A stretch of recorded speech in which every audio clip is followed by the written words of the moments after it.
Hi, I am Narendra Kumar, and in this video I am going to explain how we shall use Databricks notebooks effectively, because there are so many options on the left side, on the top, on the right as well, and we will cover each and everything. We will start by going through the UI options quickly. Then we will cover each and every magic command that is there. We will understand how we can work with data in the notebooks, and how we can create widgets to take parameters, how we can create visualization, how to interact with file system, how we can see the versions and we can restore something if something goes wrong, and how we can collaborate using different things. So let's get started. So first of all, let's see how we can create a notebook. So on this left side, we have this workspace, and here by default, we see this home button, which is the home for the current user which has logged in. And then we have other things also like workspace, favorites. If we add something in favorite, it will be appearing here. And if we go to any folder there, let's say if I go here, so then wherever we want to create a notebook, we click on this create and create a notebook. That's how we get started. First of all, let's try doing some simple print statement. So this confirms that our notebook it is connected. If we click this run button, it will run it.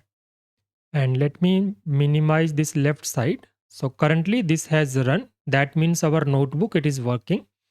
And to add any new cell, we get these options. Like if we click on code, we can in this cell we can write a code. If we click on this text, we can write some text. We will cover this in detail, text part also. And using this assistance, we can write any new cell using AI. So now that we know how to get started in notebook, I'm going to a notebook that I have already created to explain all these things. So first of all, we will start with a simple example. So this is a simple code that you have already seen how it works. And to run it, we click this run button. And by default, this language for this notebook, it is Python as we can see here. We can either change from here, changing this, it will change the language for entire notebook, or we can change it at the cell level as well. And how we can change it at the cell level, so that is something called as magic command, because it kind of does the magic. We can run Scala, SQL, R, Python, all these codes in a single notebook using these commands. So to run a SQL code, we type this %SQL, and then whatever code we write, that becomes a SQL. So this will be executed as a SQL code in Databricks. And then uh, if we use this MD that I was showing earlier as well. So MD, it means markdown. So whenever I click this text option, so by default it is coming with this MD. So whatever we type here, and if I click outside, it becomes a text. If I double click it, I can go inside it, and it has so many other things. We can include links, we can include images, we can make it as heading and all. So these headings are also really useful. Let's say if I have made something as heading, so this is how it will show. And all these headings, these will appear on this table of contents part here above workspace. And if we add our headings properly, we have a very long notebook. Then it becomes our navigation pane. I click it and it will take me to that part. I can directly jump here and there. So this is really powerful. And if I click this, so we have all these options like the headings. We can there are specific syntaxes how to make something bold, how to italic, if we want to put some code. So there are different things, we can learn them as and when required. But the magic command for MD, it is this %MD. This is also one of the magic command. The next magic command, it is FS. FS means file system.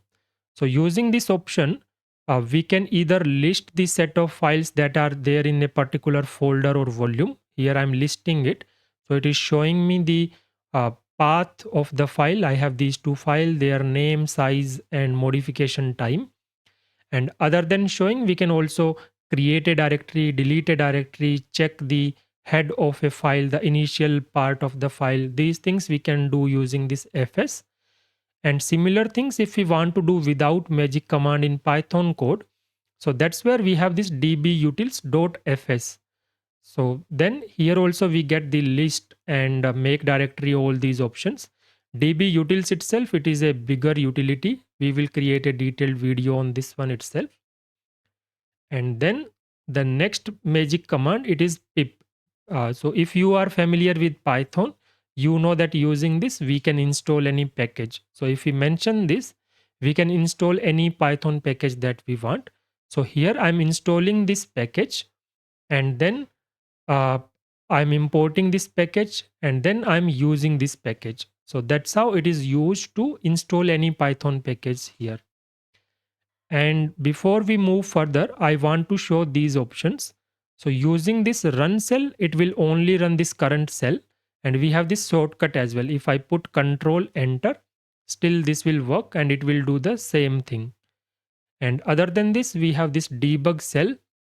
So we can debug the cell, add breakpoints. This is again very powerful feature for developers. On this itself, we will create a separate video. And we can select some text, run only that text. If we click it, it will run all the cells above it. If we click it, it will run this and all the cell below it. That's how these options work. And we have these options on the right side. We can delete it. We can do something with AI, and we can open in focus mode. And on the right side also, we get multiple options here, which are kind of self-explanatory. So moving on, the next magic command, it is sh, which is called as shell script. So shell scripts we use to write any shell scripting code, which is Linux kind of code. So very rarely we use it, but if you come across, you might want to use it. So here I'm just, it is kind of a print statement in shell scripting, and here I'm just printing the current directory. That's what these commands do. And the next one, it is about Scala code. So to use Scala in a notebook, we type this percentage Scala. In Scala, we create a variables with val keyword and then we print them. But here, like this is currently a limitation that in free edition, we only have serverless compute, and in serverless currently does not support Scala. In future, it will be supported obviously. And if we have any general purpose or job compute, then this will work fine. And the next magic command, which is very latest, is this percentage skip. It was released, I think, in this November 2025 only. So earlier, if we had a very big cell and we wanted to not execute it, so what we used to do it, we used to comment that entire thing using some shortcut or something. Now, instead of commenting, what we can do is we can simply type this percent skip, and it will simply skip the execution for that part. So that's how like easy and convenient this makes. And as we are done with these things, next let's understand how we work with data in a notebook. Here I'm creating a simple data frame in the command line itself, or we can even read the table. So here I'm creating a data frame, and if we want to display the data, we use this display command, which will simply display the data frame data that it has. And next comes the visualization part. So now I have another data frame that I want to show here. And by default, it will only show this table. So this is the data we have. This is something by default it will not show.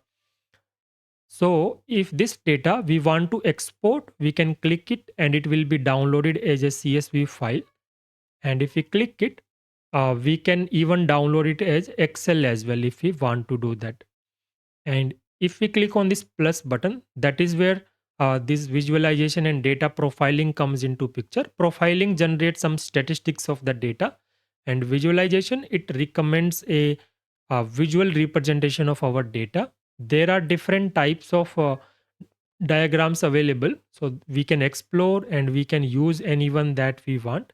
If we save it, so that will come as a visualization. This is how it will appear. So within the notebook, we can create these visualizations here. And next comes the uh, bread and butter for the developers, which are widgets. Widgets are the functionality in DB utils which allows us to take input parameters. So if I run this command, first it will remove if there is any widget, then it will create these two widgets, text and drop down. So what it has done is, if you look at it, it has created this widget now, which was not there previously. This is the value, default value, which is appearing. I can even change it if I want it. This is the variable name which will be used to receive the value. This is just as a heading which will appear. And this was a text. Similarly, this second one, it is created as a drop down. So we can select one of these provided values. Apart from these two, we have a combo box, which is combination of both. And we have a multi-select widget as well. So we can use any one that we want. And this is how we have created them. And if we want to use them inside our code, then this is how we use it. So this is some typo I'm correcting. Now if I click this, so it has picked up the name which was I had put here and the salary that I had selected. So now the values are there in the variable and we can use this value however we want to use. And in as a best practice, normally this widget part, it is kept at the very starting of the notebook so that we start with the parameters. And these parameters can be passed from another notebook, from Azure Data Factory, or even programmatically, however we are calling these notebooks. Next comes another magic command, which is %run. What it does is it will run another notebook inside this notebook. And why we need is to modularize the code. So let's say I have this another notebook, and in this notebook I have only one function I have created for this demo. It is called as upper function. What it does is it takes an input string and just return it in the uppercase. So let's say in this notebook, which is a util kind of notebook, we have a lot of reusable functions defined here, and we want to use these in the main notebook. We can even define some common variables in utils kind of notebooks. So if I use this run command, it will run the other notebook, and whatever functions or variables were defined there, those are available now here in this notebook. So this upper function which was available in previous notebook, now we will be able to use it. So I passed this string in lowercase, it used this function and returned in the uppercase. That's how we can use this. So likewise, we can do lot of things with %run also. Probably we will create a separate video for this one as well. Next comes the other things which are revision history, autosave and all. So these we will go one by one. So autosave, it is like whatever changes we are making in the code, those are saved automatically in real time. We do not need to press Ctrl S or save it somewhere. And as an export or import, so if there is any notebook, we can export the notebook. So we can download it as these options are there, like DBC archive, which is the Databricks default format. If we want to import it in Databricks, we shall use this. If we want to download it as .py file, we shall use it. And if we want to share it as a HTML page so that anybody can open it outside Databricks and just get the same notebook feel, we shall use this.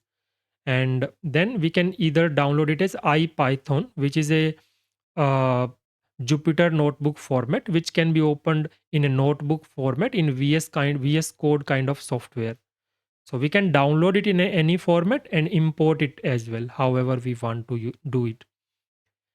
So these are the options on the left side. We have other things also here, like share, rename, all these things which are self-explanatory.